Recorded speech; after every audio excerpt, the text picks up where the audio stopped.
একদিনই দম্পতির ইমান গায়রতের মনোমুগ্ধকর ঘটনা।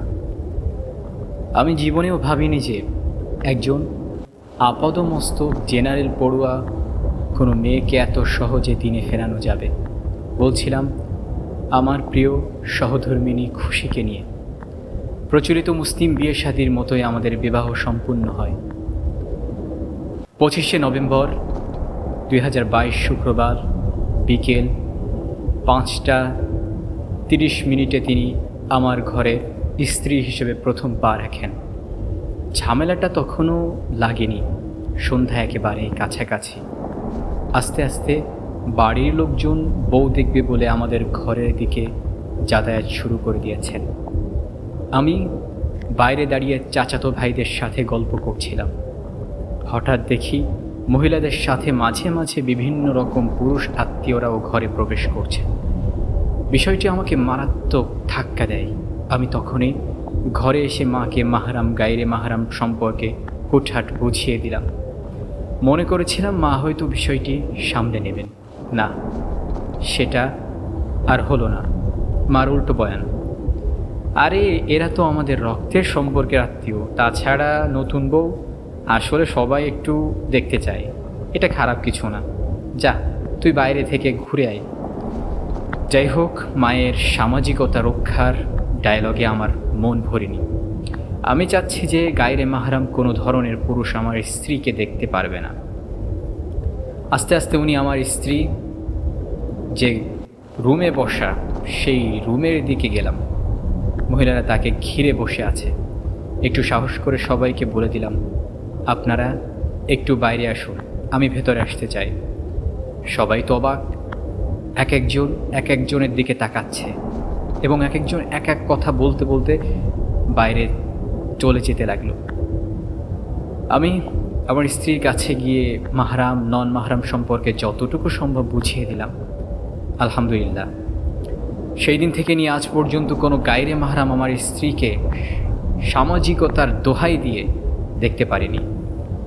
আমরা নিম্নবিত্ত পরিবারের লোক, তাই বলে আমার স্ত্রীকে সবাই দেখবে এটা আমি কখনোই মেনে নিবে না। এটা আমি কখনো মেনে নিতেও পারি না। আমার স্ত্রীকে সবার দেখতে হবে, না না, এটা কখনোই সম্ভব না। ইসলাম আমাকে এটা শেখায়নি। আমি যখন স্ত্রীর পর্দার ব্যাপারে কঠোর হতে লাগলাম, তখন বাড়ির লোকজন নানান কথা বলতো, কিন্তু এতে করে আমার স্ত্রীও আমার প্রতি কিছুটা মাঝে মাঝে কিছুটা তাকাতো, দেখতো আমাকে আমি কি করি। আমি যখন কঠোর হচ্ছি অতিরিক্ত, তখন আমার স্ত্রীও কঠোর হতে লাগলো পর্দার ব্যাপারে। আমি সব সময় আমাদের পরিবেশ নিয়ে চিন্তিত থাকতাম। আল্লাহ পাক এমন একজন আহলিয়া মিলিয়ে দিলেন যে নিজেই এগুলোর বিরুদ্ধে সংগ্রামে লেগে যায়। আলহামদুলিল্লাহ সুম্মা আলহামদুলিল্লাহ। এরপর থেকে প্রতিদিন তার সাথে পর্দার গুরুত্ব, বেপর্দার শাস্তি ইত্যাদি বিষয় সম্পর্কে বোঝাতে লাগলাম এবং আলোচনা করতে লাগলাম তাকে। মাশাআল্লাহ, বিষয়গুলো সে যতটা গুরুত্ব দিয়ে শুনতো ততটা গুরুত্ব সহকারে আজ পর্যন্ত মেনে চলছে। কোনোদিন উল্টো প্রশ্ন করিনি।